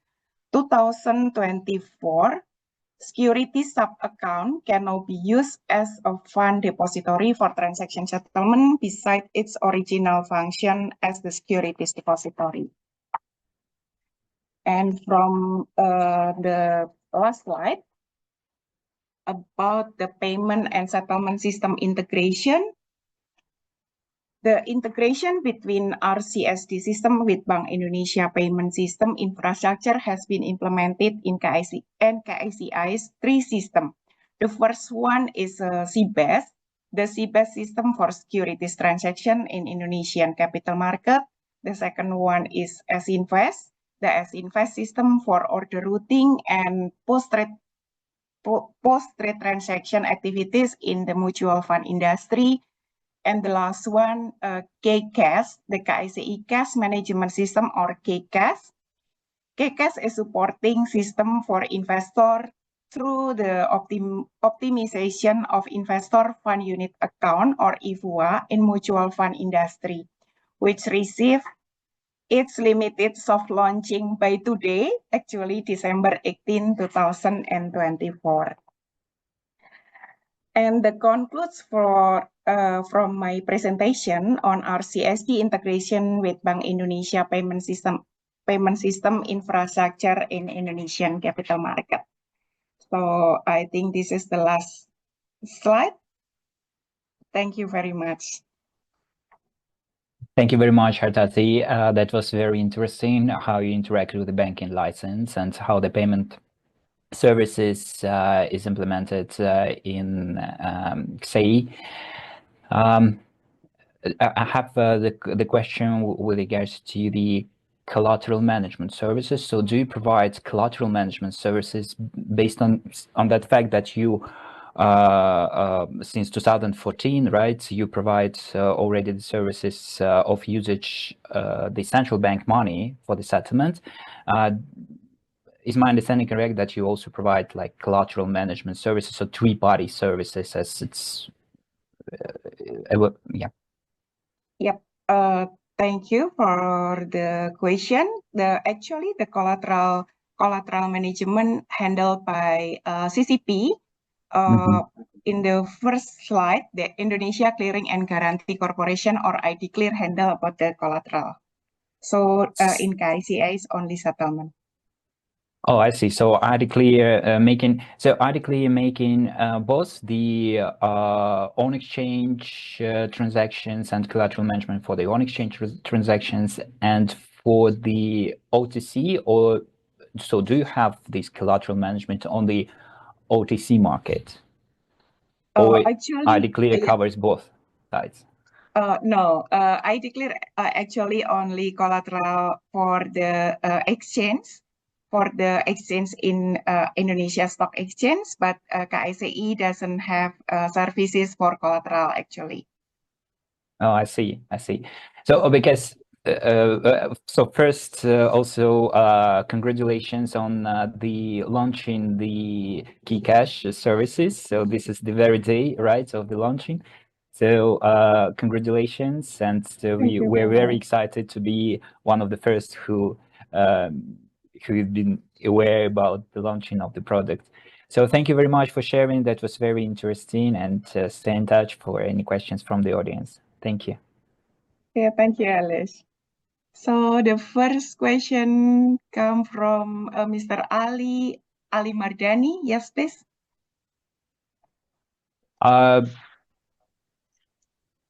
Is it any questions? Yeah, I don't. yes, hello. Yes. Okay. Yes, yeah, go please. ahead. Hello, Mrs. Hartati from KSA. And my question is about the goals of CEBM that you have in your slides. And you said that it would increase the CSD reputation, competitive neutrality, efficiency, and risk mitigation. What is actually the CEBM, and what is its role in the settlement service of your KSA stint organization? Okay, thank you very much. Yes, thank you very much for the question. Actually, CEBM is in my first slide. Wait a moment. Okay, as we are aware that actually at the first implementation, scriptless trading and KICA acting as a CSD, actually the payment has been handled by 5 commercial banks for transaction settlement, and its CBM is actually when CSD having interconnectivity with the central bank directly, so we don't need the commercial bank for the transaction settlement with the interconnectivity with the central bank. So there must be mostly the advantage for CSD and the capital market itself, because it's risk mitigation and more efficient, and we have market longer than previously when we working with the payment bank, because the commercial bank, and the competitive neutrality is actually, as we are aware, that we have a participant from the custodian bank itself. Previously, the custodian bank has to appointed the another bank. That the 5 bank has been appointed by KICI as a payment bank, and later on with CEBM, so the banks only can having account in their own bank, and having the settlement transaction through the KICI with the central bank account actually. And increase CSD reputation, yes. We think that the we have interconnectivity with the central bank, the risk can be mitigated, and the zero risk, because when only the central bank having a problem, technical problem or issue, so all the bank and capital market will be impacted. But it's very rare, of course, because central bank has the infrastructure and also the optimization service for all banks, and also in for the capital market industry. Is that quite clear, Mr. Ali? Yeah, it was very clear, and thank you for your explanation. So thank you very much, and thank you, Ali, for your active participation. Thank you so much for that. So I have a lot more questions, but I will contact you offline, so just to be in the agenda. So thank you very much for sharing. That was very interesting, and keep in touch. Thanks. Okay, thank you, Ali, and thank you, everyone. Good afternoon, all. Thank you. Коллеги, мы переходим к следующему спикеру в программе. Следующий спикер представляет центральный депозитарий Ирана, мисс Таранeh Alikhani. Она расскажет нам о представлении новой системы SARV.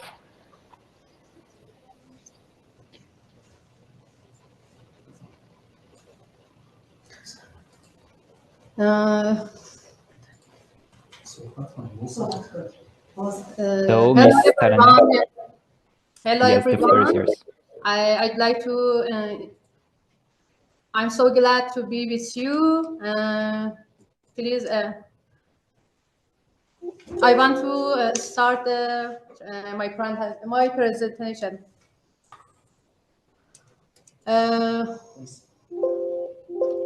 Let me share it.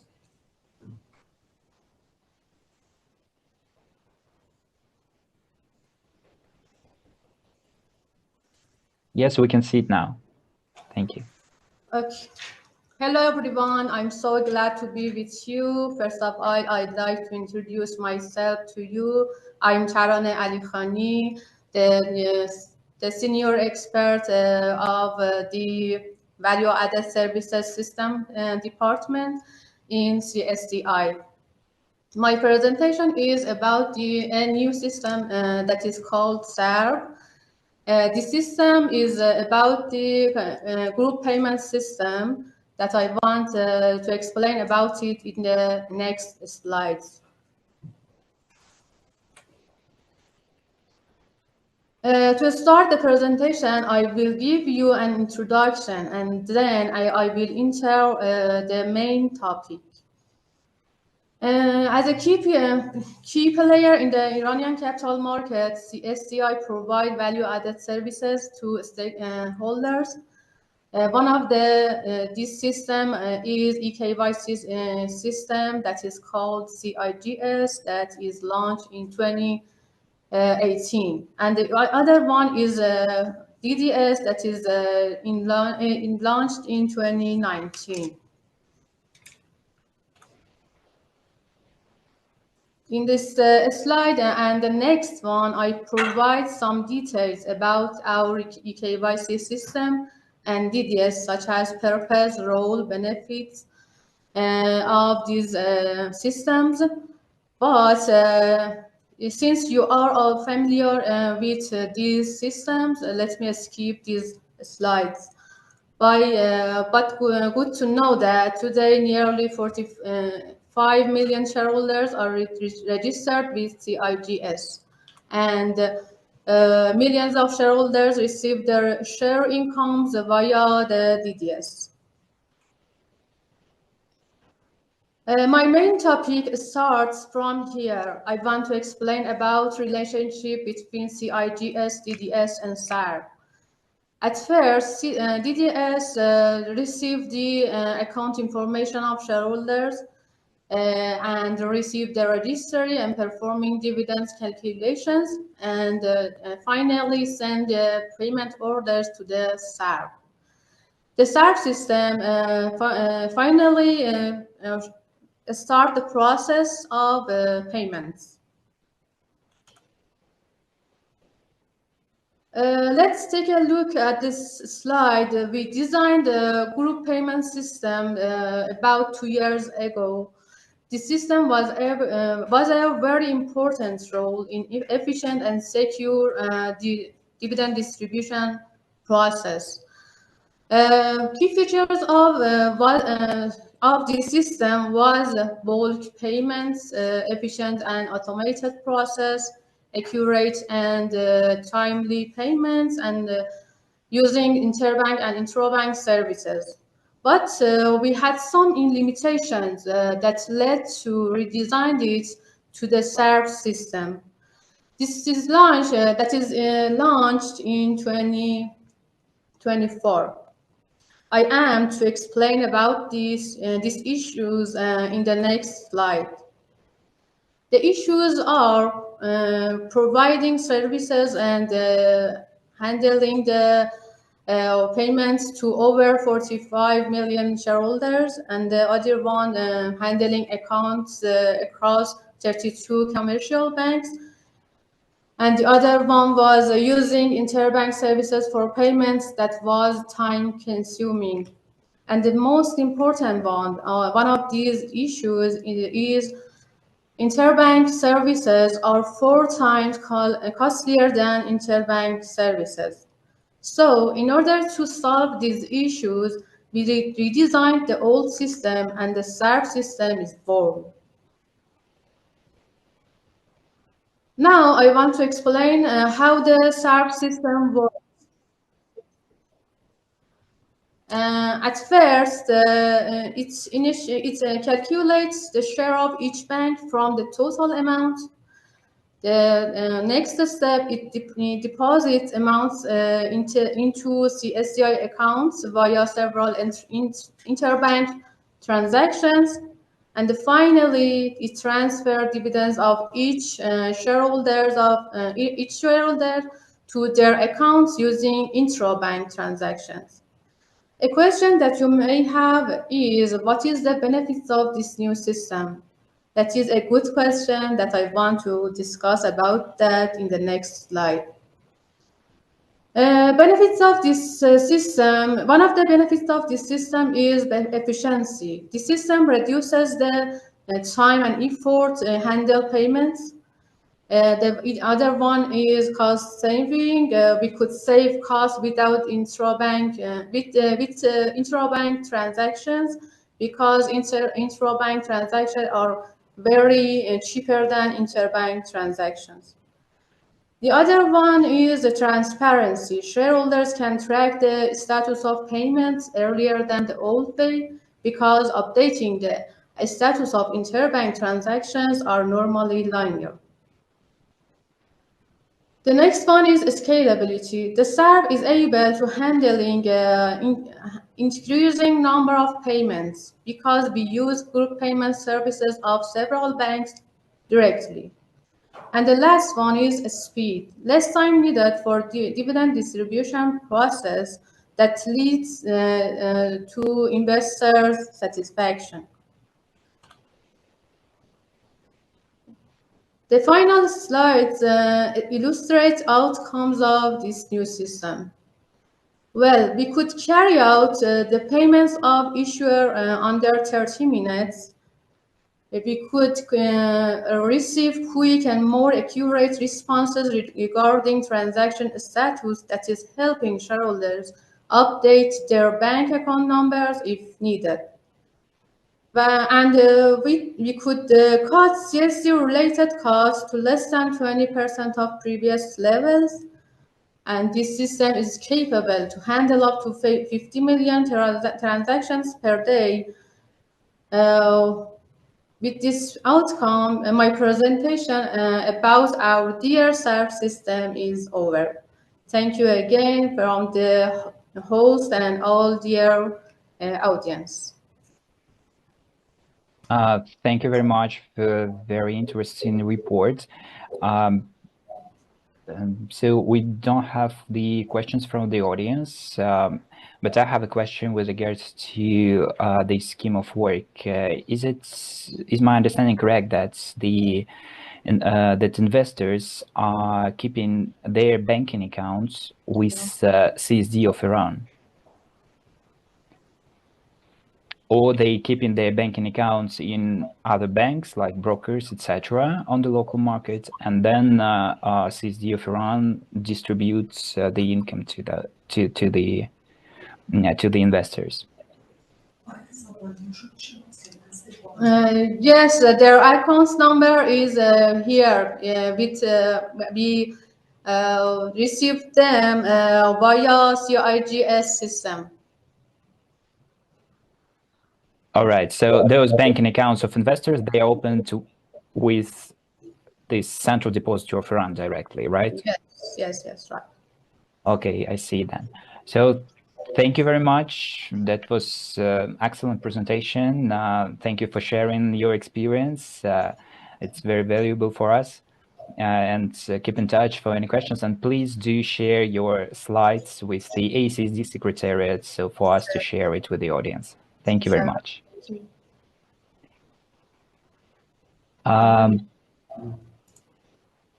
Уважаемые коллеги, на этом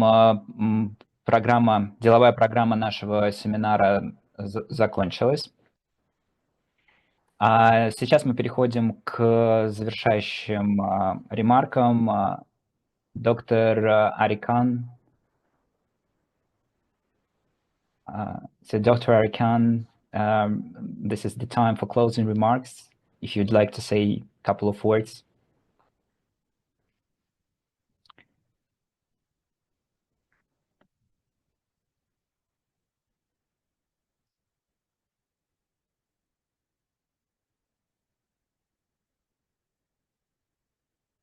All right. Тогда позвольте мне от лица секретариата АЦДЕ поблагодарить всех участников за активное участие в данном семинаре. Особая благодарность спикерам. Мы знаем, что конец года, декабрь, это очень насыщенный месяц для всех, и мы очень благодарны всем спикерам за то, что вы нашли время для того, чтобы поделиться с аудиторией АЦДЕ вашим бесценным опытом.